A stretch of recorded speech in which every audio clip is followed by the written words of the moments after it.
Hi, ladies and gentlemen. Welcome back to Dirt Road Barbecue. I'm Jay Corson. We are in the middle of a carnivore diet.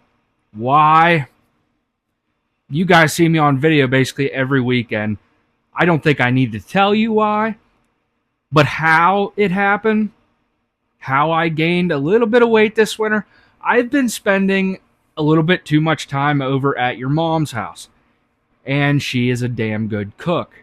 So, she's got me plumped up. I got to drop a few pounds.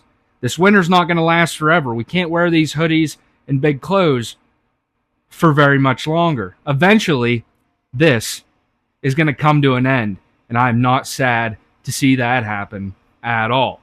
So, the carnivore diet is hard. If you want to do it and you've got questions, I've done it multiple times, dropped weight every time, and it's been very good to me. It's something that I can do.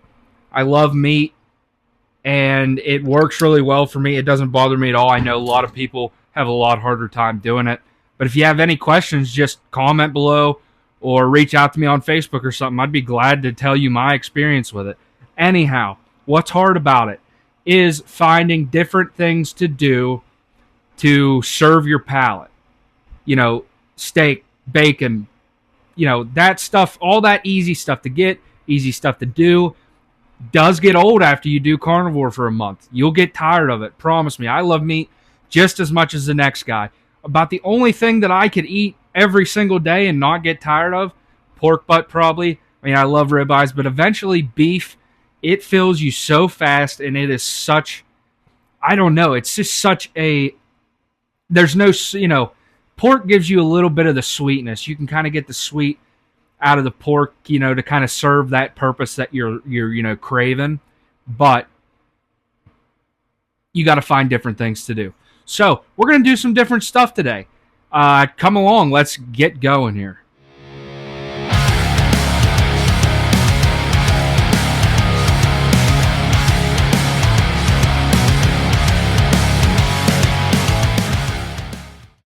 So, guys, I've told you we're doing something different today. I'm not a fish guy at all. Never been a fan of fish. I'll eat a fish sandwich that's coated in breading, but you could, find one of these barn cat's turds out in the ground and wrap it in batter and deep fry it. Somebody, you can get it down. But fish just itself, no. Never been a fan of it. Never cared for it. I can't. I don't like fish, don't like touching fish, don't like catching fish, don't like smelling fish. But besides that point, fish is very good for you. And if you can grow a palate to it, it's very useful. A lot of people love fish. I don't. Whatever. Besides the fact.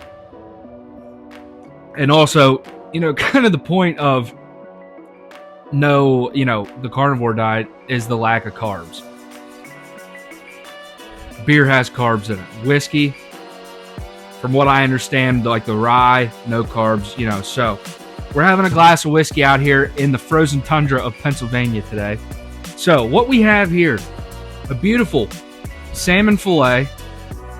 It's probably a farm-raised salmon. We're in Pennsylvania.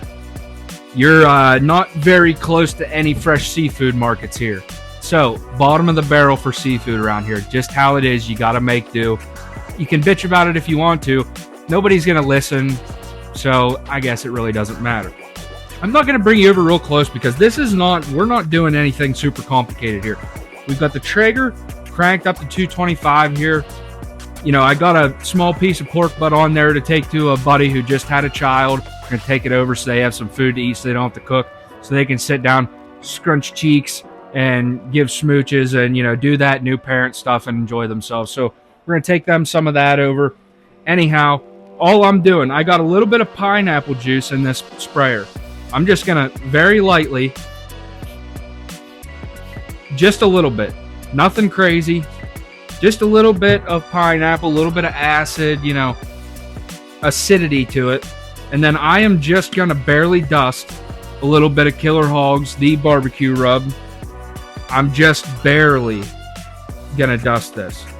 Nothing crazy. I'm more or less a little bit of the sweetness out of this rub, but mainly I want the color out of this rub. I want this salmon to be like dark orange. That's what I'm going for. Just a dusting over that. Get some on the edges here. And you'll get a fillet with a little slab over here. This was a bigger fillet. It had a real skinny slab hanging off of it over here. I sliced that off. Enemy of fish to me is drying it out. Gross. I don't want to dry fish if I'm eating fish. That edge is it's gonna char up. It's gonna dry out really fast. So I just sliced it off. The barn cats loved it. They didn't seem to care about the dryness of it. So 225 in the Traeger. We're gonna stick a probe in it, and we're gonna take this to 125 at the end. But at 120, we're gonna come back and do something to it. You'll find out here in just a minute. So setting this right on the Traeger. We'll be back around 120.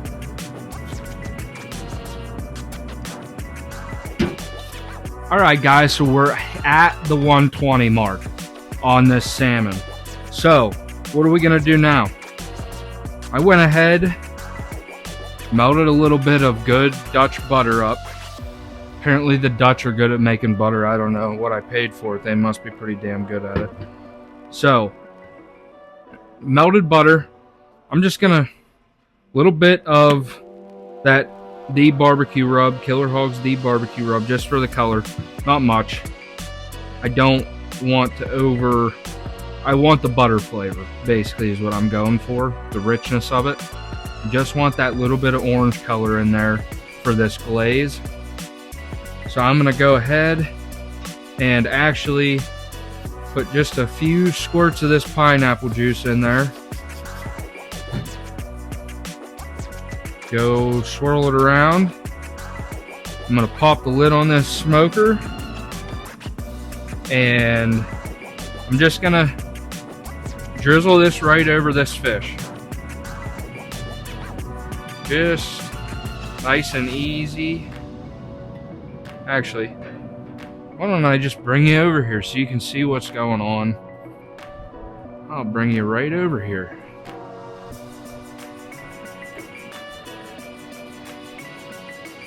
Got a small little pork butt on there too. But I'm just going ahead. You can pull it off the smoker if it makes it easier for you, you know, whatever you want to do. But this is just easier so I don't have to take it off of this grill one more time. So that's plenty. But I mixed that much up, so I'll put it on there. It'll soak through and end up in our drain pan. That's all right.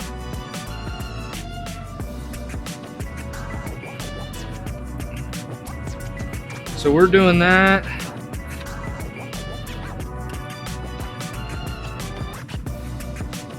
I want to get it away because I don't want to make fish soup here. I'm just kind of coating that butcher paper. You can see the fat starting to come out of that salmon. It's a fatty cut of fish. It's coming in. It's going to keep that nice and moist. Leave the skin on your salmon. That keeps it from drying out and holds it together so it doesn't just fall apart on you. So just a key note, leave the skin on. That is one of the keys to this. So back in, probably 10 minutes or so. That took us about an hour to get to 120. About 10 minutes, it should hit 125. Tack up that glaze real nice, and we'll be right back to see just what kind of masterpiece we've made here and get a bite. All right, guys and gals, the time has come. You've caught your fish or bought your fish. You've prepared it. You've cooked it to perfection. You have dilly-dallied around for an hour and a half while this thing is in your smoker, your oven. Heat. It's really all you need. You don't have to have a smoker. It's all temps. Do it. Freaking cook it underneath the hood of your car while it's idling. I don't care. It doesn't really matter. All that matters is the temps and the time, and yeah, there's some airflow, this and that. But we're done. This fish is done. It's time to pull it off and enjoy it. See how it turned out. Man, this thing is beautiful anyhow. If nothing else, it's presenting. So, it's time that we pull this fish off of here.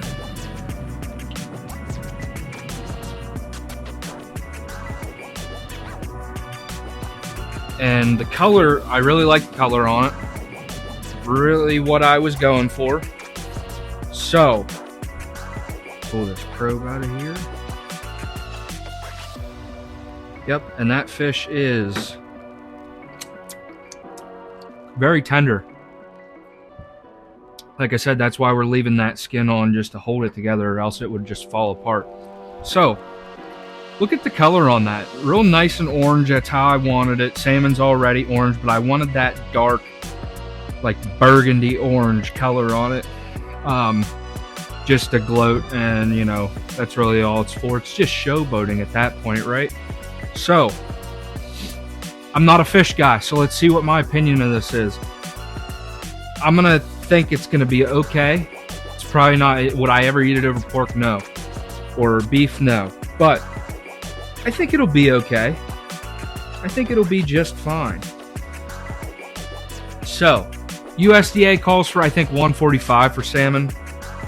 It dries it out quite a bit. You do you. I'm not telling you anything. This is not. I'm no doctor, scientist, nothing. But to keep it moist, I mean, look at that bite of fish right there. I mean, it's definitely not dry. You cannot classify that as dry by any means. So I mean, it's 125, 130. That's what I'm gonna do. So we're gonna go in for a bite and just see how we did here.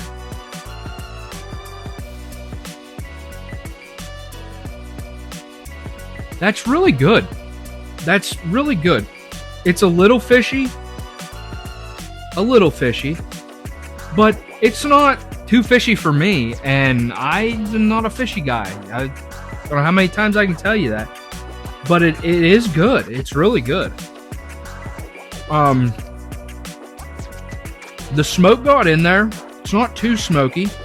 I mean, it's only in there for about an hour and 15 minutes or whatever. And I'll tell you, I'm actually really surprised, because I didn't think this was going to be something I could eat a lot of, but I'll probably sit down and eat half of this fillet. I mean, it's very good. Skin's on the bottom, so you just drag the meat off of the skin on the bottom. It has no grab onto it at this point at all, so it's not hard. But it's good. It's really fatty. The fattiness of it is, I think, where it's at. It's very moist. I mean, it's dripping. And, you know, it's got a little bit of a sweetness to it from that rub and the butter that we basted it with. So I call this a win. I would do this again 100%. Very surprised, coming from a guy who doesn't like fish.